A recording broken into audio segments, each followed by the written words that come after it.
The headline the headline reads, "The deposed Cubans safe in Florida." And you got a couple red circles there pointing to my grandpa. Apparently, a bunch of people in the military were unhappy with corruption in a dictatorship. Big surprise there. So they were plotting to overthrow the dictator. His name was Fulgencio Batista. How do you like that accent? And they were basically thrown out of the country. But somehow they made their way back. I guess they made amends, only to suffer a second deposition, and that's not a legal deposition. Nelson, if you want to go to the next page. My dad went to a Catholic high school in Cuba, and he also graduated along with Fidel Castro from the University of Havana Law School. Now, when Fidel came down from the mountains in 1959, my dad and my grandfather, having been affiliated with the dictatorship, they were not welcome to stay there. So my dad left Cuba after owning a 1,000-acre ranch, a mansion in Havana, a 350-piece gun collection. They had a boat. He was an avid golfer with a country club membership, and they left Cuba with nothing. Now, he spent many years working his way back up, had a wonderful upbringing. Nelson, if you go to the next slide, I think if you look at people's behavior, you look at the socioeconomic environment that they grew up in. Now, even though I didn't grow up in that environment, it had a real impact on the way I view the world and I view the risk. And I once heard a money manager say, taking excessive risk can lead to a change in lifestyle. So we here at Par McKnight want to do everything that we can to inoculate your lifestyle against the risks that we can control. Don, did you think I was going to take the dictator conversation in a different direction? Oh, we'll get to that. We'll Yeah, get to I was worried. I was packing my bags actually. that. Now stick around. It's going to get better. Anyway, we're doing something different this time. Normally, we have a conversation with Don and have an hour of titillating conversation. But we thought we'd give you a quick update on our investment strategies. Nelson has been hard at work on assembling our new technology stack. He's going to give us a quick update on that. And speaking of my dad, Brian, I inherited an IRA from my dad about 10 years ago. It's tripled in value. So why don't you kick us off? It's invested in the focus strategy. So go ahead, Brian. Sure. So I'm going to touch on three of our kind of cornerstone strategies that we use with clients today. The first one's our focus portfolio. And for those of you that own it, it's a 30 to 35 stock portfolio. We went to 6 different areas of what was the Wells Fargo Investment Institute and said, give us your top 5 or 6 investment ideas from the growth strategy, the aggressive growth strategy, the dividend portfolio, the value strategy, the international strategy. And we put all of those together into one portfolio. Now, Tony often refers to this as our 65-mile-an-hour portfolio. I think of it more as a 75-mile-an-hour portfolio. That could just be that if the speed limit's 65, I'm probably setting the cruise at 75. But either way, it's our little more aggressive, quicker paced portfolio. And it owns things like 6 of the 7 Magnificent 7 stocks. The objective here is to beat the S&P over a 1-year period, and it has a really good track record of doing that. So just a couple examples of things they own. It has kind of the bellwether artificial intelligence stock, NVIDIA. It's a company whose market cap has gone from $350 billion just a couple of years ago to over $3.6 trillion today, making it the world's most valued company, as the impact from artificial intelligence is expected to surpass the impact of the internet, right? Speaking of advancements in technology, it also owns Eli Lilly.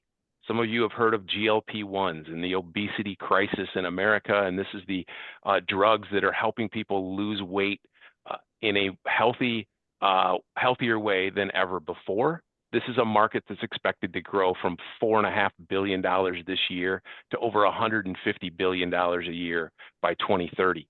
So, just some of those really technologically advancing names with interesting products and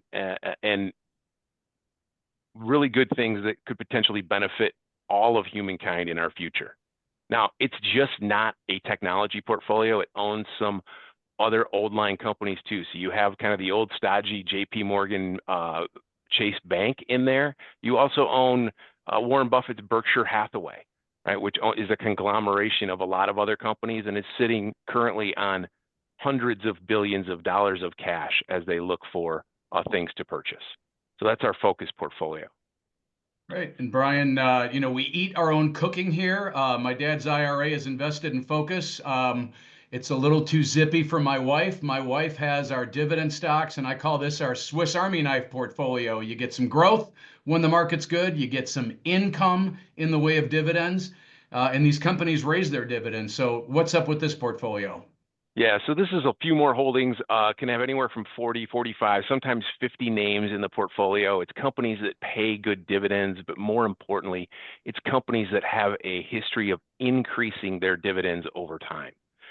And this portfolio goes back about 30 years and has averaged about 10% a year in dividend increases. So that's getting a raise on average by 10% a year for almost a 30-year period. When I was a kid, Grandma used to say that the only thing better than going to the mailbox and getting a dividend check is going to the mailbox and getting a bigger dividend check. And that's really what the kind of the foundation of this portfolio is centered around. So there's names in here like Procter & Gamble that have increased their dividend for 68 consecutive years. But there's also names like Apple, Microsoft, and Broadcom, which people don't necessarily think of as dividend payers or dividend growers. But every one of those companies has raised their dividends for at least a dozen years. Those are in the portfolio as well as part of that dividend increasing strategy. And it's kind of a little secret in the dividend world is some of these technology companies from the last 15 or 20 years that are now these magnificent cash cows are the ones that are likely to increase their dividends the most on a going forward basis. Terrific. And Brian, one more. We like income from stocks, and international stocks have been a little bit of a dampener on performance recently, but that's starting to change. What else do we want to talk about today? Yeah, so the dividend strategy, DSIP that we just talked about, we have a global version of that as well, where we pair up about half the portfolio with domestic dividend paying companies, right alongside some international dividend paying companies. And the result is that you get more current income out of the global strategy, but there's still quite a bit of dividend growth that goes on in there. So about 40 of the 50 holdings have raised their dividend in the last year. But it does give you a little bit lower valuation, which we see as an opportunity, and gives you a little higher current yield because a lot of international companies have a tendency to pay higher dividends than they do here in the US. Holdings in here are everything from Qualcomm, which is sort of a technological name, Kroger, which is kind of your old line grocery, Goldman Sachs, which gives you domestically kind of investment banking, and then you have Louis Vuitton and Novartis and Nestle that are of an international flavor. So very diversified portfolio, exposure all over the world, companies that pay dividends. Again, we like that dividend and also give us some dividend growth. Perfect. So you can take your Nestle chocolate, put it in your Louis Vuitton purse, and then get in your Land Rover, which is a four-wheel computer powered by Qualcomm chips. Yeah, Perfect. exactly. It all threads together real nicely. Thanks for that, Brian. Yeah. We're not allowed to talk about performance on a big forum like this. We look forward to chatting with each one of you. But what I can tell you is each one of these strategies has helped our clients move closer and stay on the path to their financial goals. Nelson, technology. You've been hard at work since August 15th when we became a fully independent registered investment advisor. So far, what clients have seen is we took away their Wells Fargo app and we gave them access to a website that has a crazy difficult password. Is it going to get better?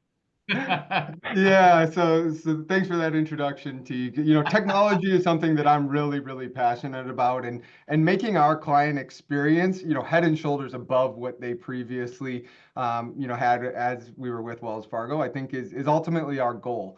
And so we know that, there have been some clients that have been waiting and saying, hey, is there an app that we can download? I want to be able to see my money in a virtual world. And we're excited to announce today that we will begin rolling out our two different client portals. One is what we're referring to as our client portfolio portal. That's where you're going to be able to see things like your balances, your asset allocation, your strategy summary, performance, reporting, all of those types of tools. But we're also rolling out our client financial dashboard as we meet with clients over the next year. The client financial dashboard is going to be where you'll be able to access your e-money financial plan. You'll be able to model out scenarios. There'll be a financial organizer where we'll help clients make sure that they've got all their key estate planning documents and all the key contacts all in one secure document vault. So really, really, really excited about what is to come. And after today's conversation, if you are interested in getting signed up and registered for the client portfolio portal, the Par McKnight mobile app, we will be sending out an email to get registered and get you access there. So accessing your money like never before. Really, there's the client portfolio portal. You will be able to see that on the desktop. But also the mobile app. If you went to the App Store or the Google Play Store today, you could search Par McKnight, and you'll see our beautiful purple app available for download. Once you download that, we just need to help you get your username and password set up, and then your accounts will be able to be viewed in the portfolio portal. And then the client financial dashboard, as I talked about, you can see here in the screenshot, this is where we'll be able to check off, different goals that we have. You'll be able to aggregate external accounts. So even if you have a 401k that's held elsewhere, you'll be able to link those accounts, and so that we're always getting accurate, updated information into your financial plan. I wish I could say that we could just snap our fingers and roll out new technology after new technology after new technology. But for us, making sure that we're rolling out the right technologies, doing it in a very prudent manner, and making sure that we have cybersecurity concerns all mitigated, and really are giving clients a final product that we're excited about. It does take a little bit of time. So we thought, we would just share a little bit about what that technology adoption process looks like. So we're constantly screening and evaluating new opportunities, new technologies that we think we can bring to the table to enhance the client experience. But once we find a technology we like, we've got to get trained up on it. We've got to roll it out to clients. And then what we're asking for clients is, hey, if you have any feedback, if there's something you love, something you don't like, something that you wish that we had, let us know. We're in this awesome world as an RIA where we have the ability to go out and bring new things to the table on our timeline. And so if it's important to you as a client, it is important to us as your advisors. Just a couple of quick upcoming enhancements. One-click scheduling. Maybe you've used a tool like Calendly before. In the financial portals, or if you are reaching out to our team, ask for a one-click scheduling link. You'll be able to click a link, get all of the availability for the advisor or advisors that you are looking to meet with. You'll be able to say, hey, I want a 15-minute, a 30-minute, I want a full review meeting, and then you'll be able to find when that availability is there. We're also going to be rolling out enhanced risk profiling and some behavioral financial models. We also have mobile client-friendly dashboard. We've got direct texting that we'll be able to continue to communicate with clients on. And then we're looking into some AI-powered tools to help with insurance reviews, estate planning reviews, and so much more. So don't want to spend too much time. We're thrilled to have Don with us here today, but definitely did want to give clients just a quick update on what's going on behind the scenes at Par McKnight. Nelson, you had one more slide that was really my favorite. The last slide, and sorry, the last slide we have here. I love technology. Technology is great, and we do know that we're going to continue to utilize technology to enhance our client experience, but we want you all to know that our team has not changed. You still have this team that's here to support you. Give us a call. We're always happy to help in any way that we can. However, none of this substitutes for the genuine care and human touch that Par McKnight has always shown to its clients. Beautiful. Thank you, Nelson, and thanks for all the work that you've done. I felt like we finally arrived when the Par McKnight app appeared on my phone. Very cool. Good. Well, I think a lot of you know Don Luskin. Interesting. I won't read his whole resume, but Don's on CNBC a lot. I've seen his columns in the Wall Street Journal. And about 2 weeks ago, I got a text message from a client that said, watch this video on CNBC. And it was a guy named Paul Tudor Jones, just talking about the end of the world because of the debt crisis that we were going to have, and the financial markets were going to freeze up, and interest rates were going to skyrocket, and the market was going to crash. And this client was concerned. So in one of our normal calls with Don, I mentioned this, and he said, yeah, I saw the video. He's a client. He should know better than that. So, uh, so we're going to talk a little bit about the election, the economy, the stock market, interest rates, and inflation. But I want to give you a peek behind the scenes at Par McKnight. Nelson, next slide. Socrates, Aristotle, Plato were all advocates of dialectic reasoning. And that means I may have an idea, and Don may have a different idea. But when my idea and Don's idea come together, we get a synthesis of those ideas and a better outcome for clients. Last week, two of our young paraplanners just passed their certified financial planner designation. Big clap and shout out for them. That means we have 7 CFPs. And we are an ensemble team, meaning we are here individually and collectively for each client. And that means Emily at 23, Joe at 22, Nelson at 28, Brian in his late 40s, John in his late 30s, and me approaching 60. We all put our heads together to consume information, digest it, collate it, and create great outcomes for clients. So, Don, let's kick this off. If a few of you noticed, maybe there was an election last week. We want to spend a little time on that. But I'm going to say something edgy to start us off. The market doesn't care about your vote or your feelings. It was a very difficult election. There were imperfect candidates. There was brutal messaging. But the chart below shows $1,000 invested in the S&P in 1933, and 91 years later, regardless of whether you voted blue or red, you ended up turning $1,000 into $21 million. This miracle of the American economy and our way of participating it through the stock market doesn't stop. It may pause momentarily based on who's in the office. So, Don, plenty of things to talk about: the debt, the border, tariffs, taxes. Where do you want to begin? Well, first of all, let me congratulate you on this fantastic new technology you're rolling out. I mean, I may have to become one of your clients just so I can use that app. That's just mind-bending. Congratulations, Nelson. That's really cool stuff. Really, seriously. Thanks, Don. Thanks, Don.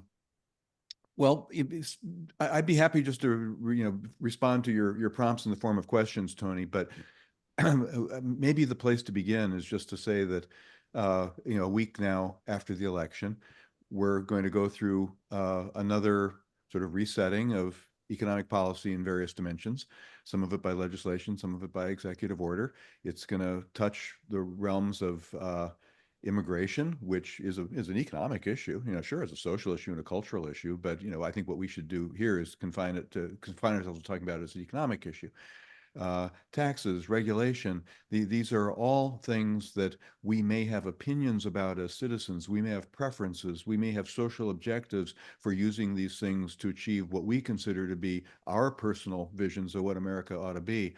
But I'm hoping in this call, we can think about it just from the cold calculating standpoint of the market, which you say quite correctly, actually doesn't know or care what we think or feel. It's just doing its best to discount what are the growth prospects, what enhances growth, what holds back growth.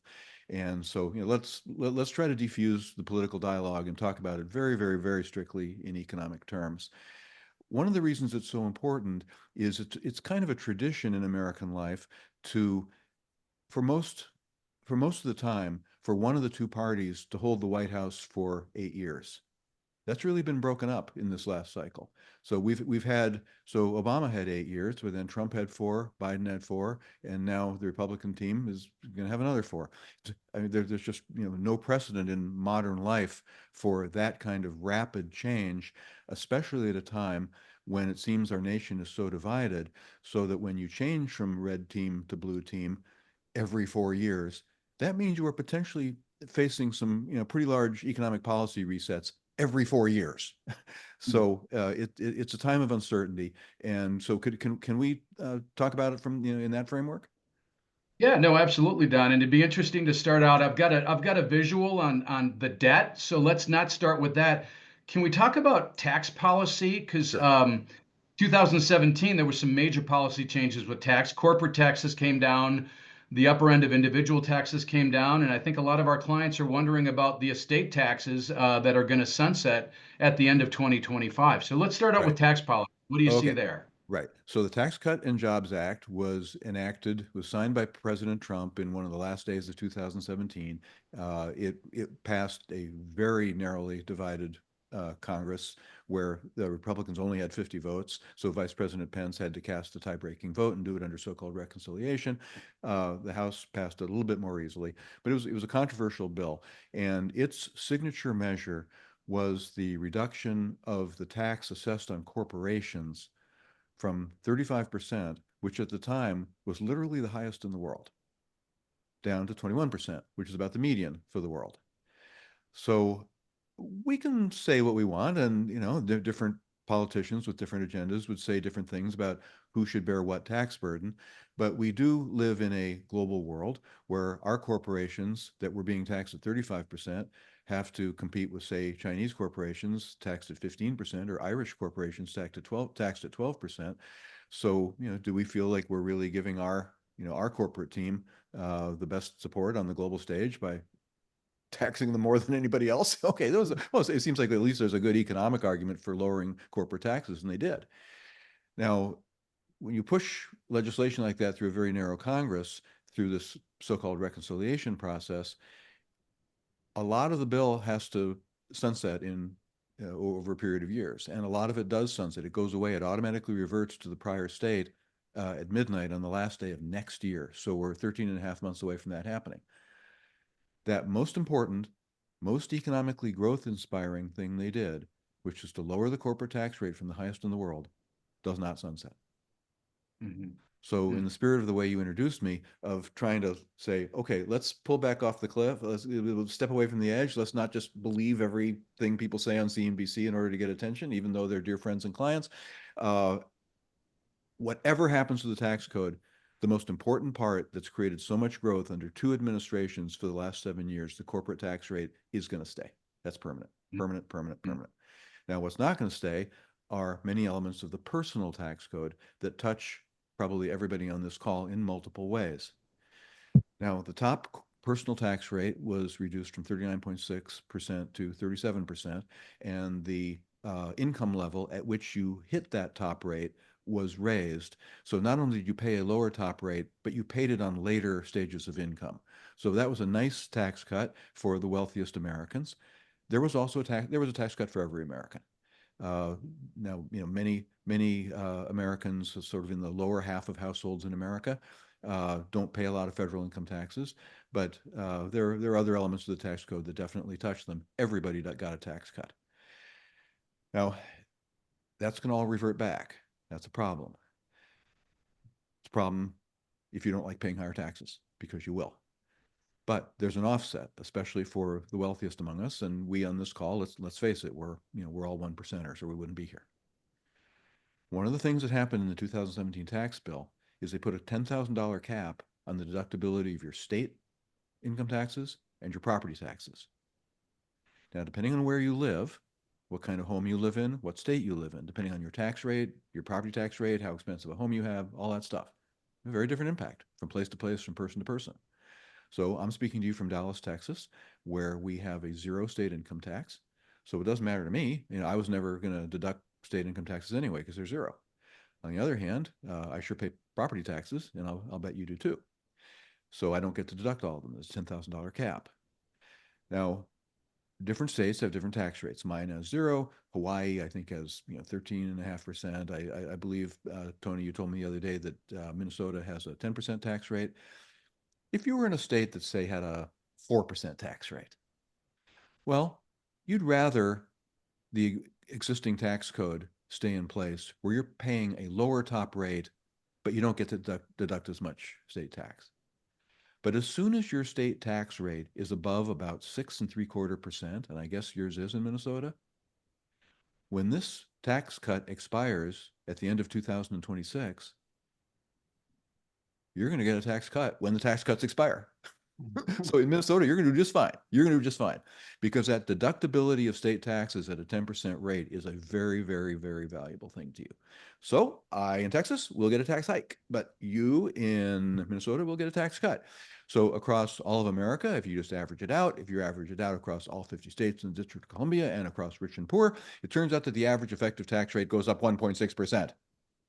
Okay, I didn't say 11.6%. I said 1.6%. In other words, it's almost nothing. So it really doesn't matter. It'll affect some of us more than others, but in aggregate, as something that'll hit the economy, it doesn't really matter. Now, Tony, the way you set up the question was smart for this audience. Estate taxes are a big part of this. The biggest thing that's going to change is the exclusion of what size estate you have to even think about paying estate taxes was cut in half by the 2017 Act. That'll revert. So more estates are going to be taxable a year from now than are now. Now, that threshold is still in the grand scheme of some of the wealth that we have in the world today, probably doesn't matter very much. But I have to say, I personally think that this is a very important element of the tax code because, yeah, it's Elon Musk probably isn't thinking too hard about his estate taxes, and he can afford all the lawyers in the world. He can create foundations, and they say that the estate tax is a tax on stupidity because you always do something to avoid it. Well, the people who don't have Elon Musk's resources, but nevertheless get ensnared by the estate tax, are the people right at the margin of where these exclusions are right now. So there are states that most people in the world would say, oh boy, that makes you really, really, really rich. No, no, it doesn't really. So this is going to hit a lot of people on this call. It's going to hit me. So this is definitely a thing. This is probably the worst part of it. All right, better you than me, Don. As long as we're talking about taxes, the word tariff has come into the lexicon recently as well. A lot of people call that a tax. And just in terms of a little background, it seemed like there was a period of time that this country existed only on tariffs. And I believe, correct me if I'm wrong, it was the 16th Amendment passed in 1913 that first imposed federal income taxes. Can you help us make a little sense of this tariff talk? Well, back when we were we were an emerging market, back when we were founded 250 years ago, and we didn't have any incomes, but there was nothing to tax. We were just I guess George Washington and Thomas Jefferson had their big estates, but most people were living in cabins, and everybody had to import stuff. The best America could do was grow agricultural commodities and ship them off to England to where high value things happen. So we would produce cotton in the American South, and it would be sent to England and woven into cloth, and then sold back to us for 100 times more. So tariffs made sense back then. And when America was first founded, Alexander Hamilton, the first Treasury Secretary, was very, very straightforward about that. He said, we got to tax the place where there's income. Incomes aren't, and personal incomes aren't it. We don't have one. And he also said, look, our country is an infant. Infants need protection. So they call tariffs protectionism. Well, nobody's objecting to protecting your 6-month-old infant. If you're still protecting your 30-year-old son, you probably got a problem, or your son does, right? So protectionism has its time and place. It has its time and place when your nation is an infant. Our nation's 250 years old. So yeah, maybe there are other countries that are infants that need a little bit of protection still until they can get out of the nest. Now, you set up the question really, really in a smart way, Tony, though. Tariffs are just taxes. And we have this thing called government that we have to pay for. And I know that one of the things that you and your clients are concerned about is the amount of debt and deficits that we have, and whether that's going to blow up on us someday. Well, one way to alleviate that would be to get the Treasury more revenue by raising more money in taxes. That it's not free to do that. I mean, I don't think anyone on this call wants to stand up and volunteer. If you want to, feel free. Just write a check to the Treasury. They will cash it. You're not going to do that? Okay, well, I'm going to continue. Tariffs are just a tax. We have to decide what to tax. We have to fund the government somehow. Tariffs are just a tax. Are they the most efficient tax? Well, the argument is, no, they're not that efficient, because if we put a tariff on China, can't China just retaliate by putting a tariff on us? Okay. Well, suppose I raise your personal income tax rate. You can retaliate. You can work less. Believe me, people do. So imagine a taxi driver who's considering going through the extraordinary effort of doing a whole second shift. He's saying, man, I'm exhausted after one shift of driving a taxi. Now I'm going to try to do two. And not only am I going to have to pay taxes on that, I'm going to have to pay taxes at a higher rate because we have a graduated income tax scale in this country. Okay, not many taxi drivers do two shifts. Why? Because of the damn tax code. So every tax has incentive effects. Every tax will cause somebody to rebel against it. Tariffs are not unique. So as we talk about tariffs, we have had tariffs since the beginning of this country, as you pointed out. There's never been a time when we didn't. It used to be our exclusive form of raising treasury revenue. It's no longer exclusive. It's a small part now. It's about 1% now. But we've always had it. Every other nation has it. There's nothing all that unusual about it. The only thing unusual is how little of it the United States has. We are one of the most open economies in the world. It is in many ways to our great advantage. We get all of the wonderful goods and services of the world brought to us at low prices. The problem is we just have to compete our little brains out to do any of those things domestically in order to compete with lower labor costs, or maybe countries that are like China that have just rebuilt themselves from nothing in the last 25 years. So they have more modern factories, more robotized factories. So they have both cheaper labor and other cheaper costs of production. So it's hard to compete with them. But competition's a good thing. It makes you strong. So you put up a tariff wall, doesn't it keeps you from becoming strong. So these are issues. These are issues. But if we want to solve the debt and deficit, we got to tax something. I would consider tariffs. Now, when Trump talks about tariffs, I'm gonna tell everybody a little bit of a secret about Donald Trump. Anytime you hear something in the media that Donald Trump has reportedly just said, and it sounds so crazy that your head just explodes, do what I've learned to do over these 8 years since Donald Trump became a thing. The internet's free. There's YouTube, there's all these places where you can go and see what Trump actually said. Now, for that matter, you can see what Joe Biden actually said. The same thing happens to all politicians. What tends to happen is the sensationalistic media takes the outrageous thing that politicians say, especially Trump, because he says more outrageous things, then they cut off the video before he says the sensible thing that modifies the crazy thing. So when he talks about putting a 20% tariff on all countries in the world, cut the video. He's insane. Don't do that. Well, if that was his only idea, I agree. Don't do that. That's insane. But then the next thing he says, which you don't hear, is we will reduce some other tax. So we can use the revenues from those tariffs to lower the personal income tax, or further lower the corporate tax rate, or something. So now it's not crazy. You may not agree with it. I don't know if I agree with it. I haven't studied it yet. I don't have an exact proposal in front of me to study. I don't know how big the tariffs are going to be. I don't know who they're going to be applied to. I don't know what the offset will be in some other part of the tax code. But when I see that in the form of legislation, you at Power at McKnight will get our report on it, and you will get my opinion. But it's not the tariffs are evil. They are part of an ecosystem of taxation and raising money for the government that is still in evolution. So let's everybody pull back from the edge. Let's just see how this works out. Perfect. Thanks for that, Don. The sound bites without the other ends are what's evil. So I was at the dog park last week, walking my four dogs, walking around with Steven, and he was really worried about tariffs leading to inflation. And you touched on the other boogeyman, because whenever we're meeting with clients or prospective clients, there's always something to be fearful of. Sure. Nelson, can you bring up slide 24 from JP Morgan, the federal finances? And Don, our spending seems out of control. Now we're going to get Vivek Ramaswamy and Elon Musk with the Department of Government Efficiency.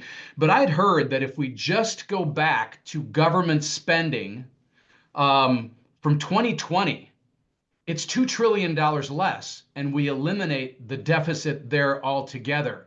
So we've had conversations about the national debt, now $35 trillion, and everybody's read the headline that our interest expense is going to exceed our defense spending, and we've got a debt spiral going on. How would you counter those fears? Because honestly, I share them. You know, it was the old economist that said that which can't continue indefinitely won't. And we can't keep borrowing more than we spend. So, what do you say to that? Well, and yet we are. So this is what you mentioned in the introduction, what Paul Tudor Jones's case that made on CNBC, which is basically the one you just made, which is, well, it all seems just fine now. But he cited in his statement, he cited the work of a financial economist at MIT named Minsky, who has this theory of financial crises, and he talks about a Minsky moment, which is this idea that everything seems to be going along fine, and then all of a sudden we wake up and the attitude about everything is just completely different. And all of a sudden the treasury bond market that's perfectly happy to finance the federal government today at, what, a 10-year treasury yield of 4.5%, all of a sudden says, no, oh my God, we got a crisis. I don't 4% won't do it. How about 14%? That's the Minsky moment. Well, the problem with Minsky moments is when? Hmm. Now is now. People have been worried about this Minsky moment for 30 years. Now you can tell yourself, okay, well, great. We've got a 30-year down payment. It's got to be closer now. No, that's like saying I've been waiting at this train station for this train for 30 years. It has to be coming tomorrow, right? I've been waiting for 30 years. No, you're just at the wrong station. That's what that should teach you. So anybody who thinks this thing is going to blow up really has a burden of proof on him to say, why isn't it blowing up? Because that chart you showed and many more that tell similar true stories, everybody knows about those charts. The market certainly knows about those charts, but the market is what it is. The 10-year treasury yield is 0.5% lower than it was a year ago, not higher, lower. It wasn't that high a year ago. So what's the real story that there's a problem? Is it such a bad thing that we're spending more on interest than we are on defense? If you don't like that, let's just spend more on defense. Mm-hmm. Really, those are really just words. Now, another thing, but a less humorous and sort of more profound way to look at that is, really think this through here, everybody. When the government pays interest, they pay it to somebody. One man's debt service is another man's income. Who on this call isn't cashing some of those checks? Do you want to go back to the world of 10 years ago when they were paying you zero? Did you like that? Oh, well, you didn't have to worry about a Minsky moment. Yeah, but you weren't making any income. And at that point, your investment in government bonds was basically a toxic asset because you knew it wasn't going to be at zero forever. Mm-hmm. One man's debt is another man's asset. One man's debt service is another man's living. So, like tariffs, this is an ecosystem. You can't just have the luxury of a half pinion on this. You have to have a whole pinion. You have to look at the way this whole system interoperates. And the reality is that, going back to that stock chart you showed, where for the better part of a century, no matter who was in power, no matter whether we were in wars, depressions, or pandemics, or anything else, the stock market just keeps going up. Why? You said it yourself. It's because the American economy is a dynamo of competition, of innovation, of energy, of forward movement, of technology. Your focus portfolio is capturing that beautifully. And the ever-rising market capitalization of the stock market represents out to perpetuity the market's best estimate of the earning power of the United States. That earning power of the United States, represented in the market cap of the S&P 500, is vastly larger than our debt. So Beautiful. I truly urge you to not worry too much about this. I'm just going to worry about the occasional speed bump. Nelson, how about the M There are. chart? And if you're a client, you've seen this chart over and over and over again, because I think it just tells a beautiful story. All right, so let's begin with the end in mind. This is a chart of the S&P 500. It starts in 1996 and ends on September 30th of 2024. It didn't capture the post-election bump, but it tells a story. If you look at the beginning of the chart, the S&P was about 700.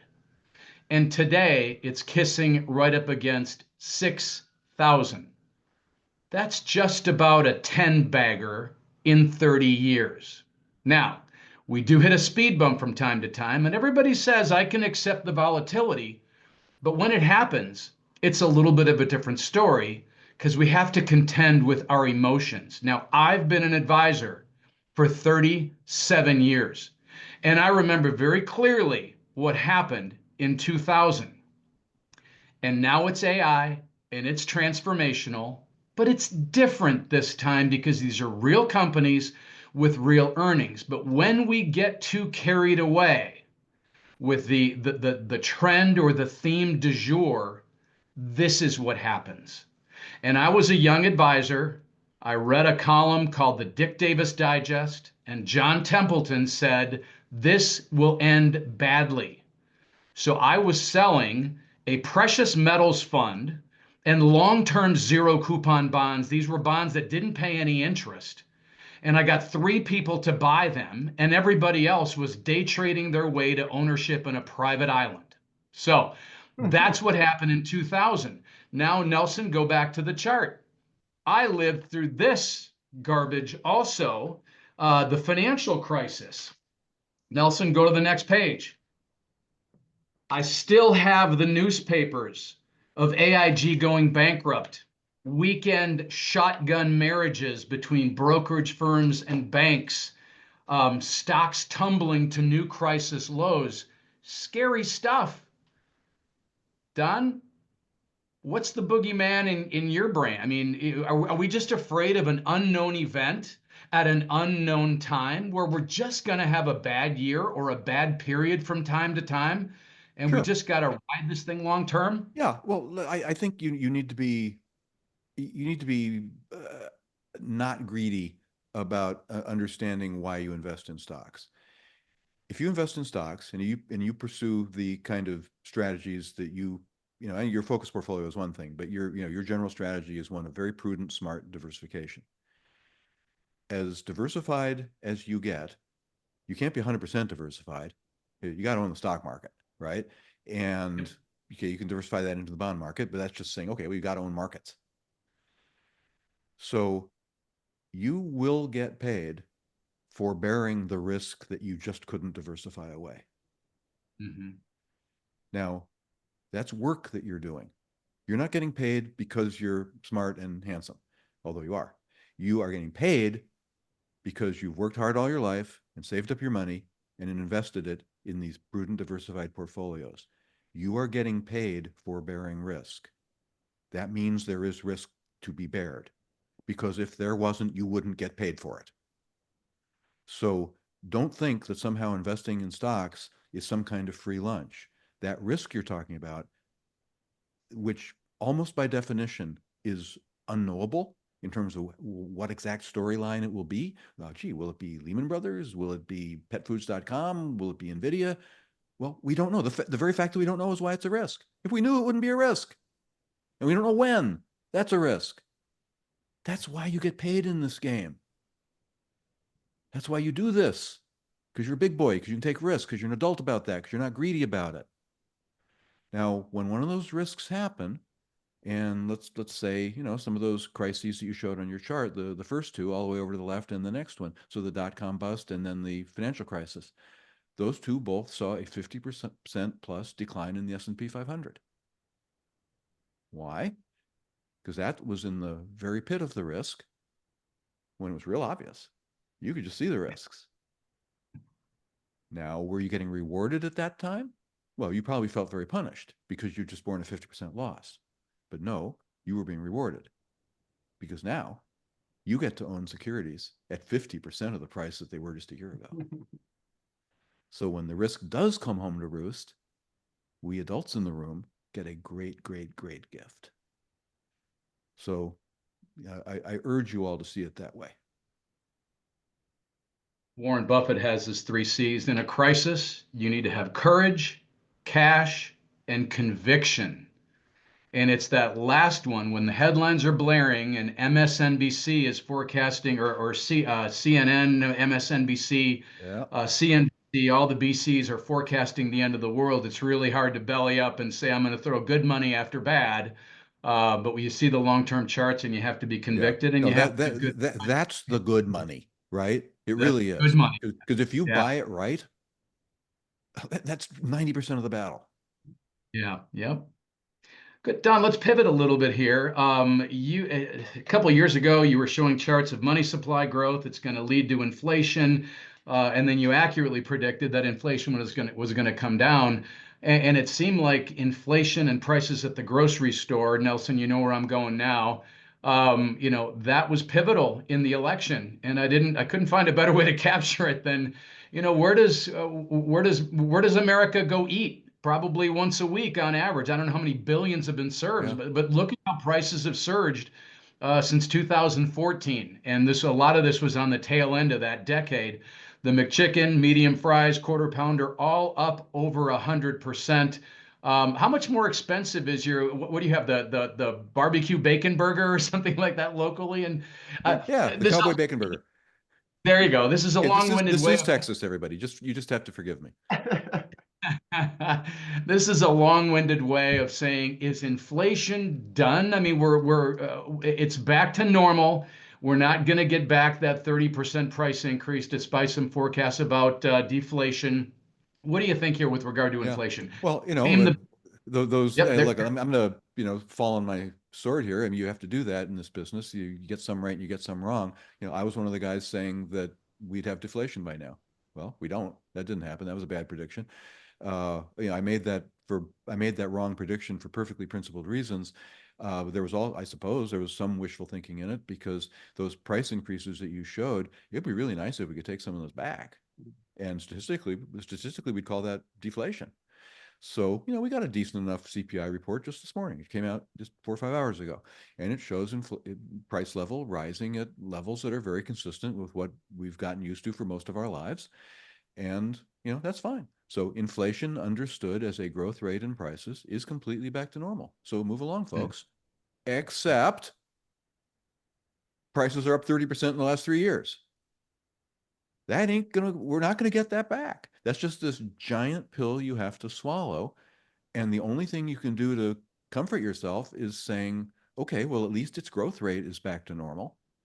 But nobody's going to go back and give me some kind of settlement or reward or reparations for that harm that was done to me over the last 3 years. Now, on the other hand, I go to the grocery store and I see my Cowboy Bacon burgers that cost me 30% more than they cost 3 years ago. I hate that. On the other hand, I own my own home here in Dallas, and its price is up way more than 30%. So, just like you do when you're putting together a portfolio at Park McKnight, your whole life is a portfolio. So your consumption function is part of your portfolio, your asset function is part of your portfolio, your home is part of your portfolio. There have been some offsets here. So, don't just look at the dark side, look at the light side too. On the other hand, when you go to McDonald's and you see those prices and Donald Trump is in the window serving you, ask him what he's going to do about that. Perfect. Don, we got a few minutes left here. Nelson, the chart on interest rates. Well, let's just and then I want to ask Don. Don, get your gun ready here. I want to ask you just to close. What other advisors or clients are asking you about? But let's take a look at interest rates real quick here. A little bit of a complicated chart, but let me set it up. If you look at the horizontal axis, this is how much it costs to borrow money from the US Treasury. Mhm. In the lower left-hand corner, you've got the 3-month rate. And out in the lower right-hand corner, you've got the 30-year rate. The flat gray line at the bottom was during our zero interest rate policy period. Don, you were talking about that, where savers weren't getting anything on their savings, and the government wasn't having to pay very much to raise money. And if you look at the 10 years and the 20 years, I think that's where Silicon Valley Bank, remember that crisis that Yeah, nothing really came of oops, it? That's what blew them up is they bought a yes, it bunch is. of bonds out in the 10 to 20 year area That's and it right. went upside down on them when interest rates went higher. So I guess if we want to look at this, let's look at the September 30th, 2024, right in the middle of the screen. We've got 4.7% on the short end, and we still have an inverted yield curve, and no recession has appeared, Hmm. and then a 4% rate. So, Don, I'll phrase the question this way. We got a 50 basis point rate cut, kind of a shocker from Powell, and then another 25, and the actual 10-year yield has risen. What's up with that? Well, the Fed does not control long-term yields. The Fed only controls overnight rates. And that chart you show is proof that, you can think of from the money market fund on the left to the longest term government bond on the right. They're a kind of continuum, but the Fed only controls the pixels way over on the left of your chart. Now, when the Fed cuts rates at the front end, there are a lot of mortgages that reset to that. There are a lot of short-term loans that set to that. Banks can lend to each other at that rate. So it definitely either stimulates the economy to lower rates at the front end, or if rates are too high coming into it, which they probably were, Powell says they were, then lowering them just gets them to a normal point where you're not necessarily stimulating lending, but you're no longer suppressing lending. And so when you stop suppressing, the algebra is the same as though you were stimulating. You're making it possible for there to be more lending. When you make it possible for there to be more lending, you make it possible for people to buy things, to invest in things, to start new businesses, to do things that make growth possible. And when growth happens, do interest rates go down? No, interest rates go up. Long-term yields go up because long-term yields are the cost of long-term investment capital. And when you think you're in a faster growing economy, it's perfectly worth it to have to pay more to borrow long-term capital and lock it down. So I think this all makes sense. This is exactly the way it's happened throughout history. That's why the yield curve flattens during recessions or times of recession fears. And then when the economy starts growing again, the yield curve steepens out a little bit. This is really a very time-honored playbook, and nothing we're seeing here is troubling or unusual. I love the way 12, 18 months ago, every soothsayer on Wall Street was predicting recession. You Not were seeing every. No, I know. Let me finish. And you were the one saying we're in a boom. We just had victory. We had V-Day. It was like we were in a war with COVID. You predicted the boom. You kept us optimistic and kept us in the boat. Don, for a lot of our clients, they've sought some refuge and maybe just an increase in yield on their safe money and their rainy day funds, me included. And we've got treasury bills coming due. We look at the maturity list every Monday in our team meeting, assuming that we've got a pretty fortified asset allocation, a good diversification mix, and we have our rainy day funds set aside. If you had a T-bill coming due right now, what would you do? So are you asking me would I extend maturity when it comes to would I maybe put it in a bond or instead lock in a Your rate? asset allocation, your advisor told you your asset allocation is good, had a little extra capital that you found, between the cushions on the couch and said, buy me a T-bill, it's coming due. Where do you dollop that into the portfolio? Well, gosh, would you forgive me, please, if I slightly duck that question? Because well, here's how I'll answer the question this way. If I were one of your clients and faced with that question, I would say, Tony, I pay What you do to you answer think? those questions for me. So what should I do? Right? Because you see, you know something absolutely essential that I do not know, which is the Yeah. unique circumstances of every one of your clients, because you're the kind of firm that goes to the trouble of figuring out what every one of them needs as individual people and individual families. And you cannot answer that question without knowing what you know and what I don't. There is no one size fits all answer to that. I was hoping to tease Dallas real estate out of you or something like that. So No, good. I'd Don, be talking my book. Whatever I say about Dallas real estate, just plug your ears. final question. Most difficult question you've gotten from an advisor or one of your clients. What was it and how'd you answer?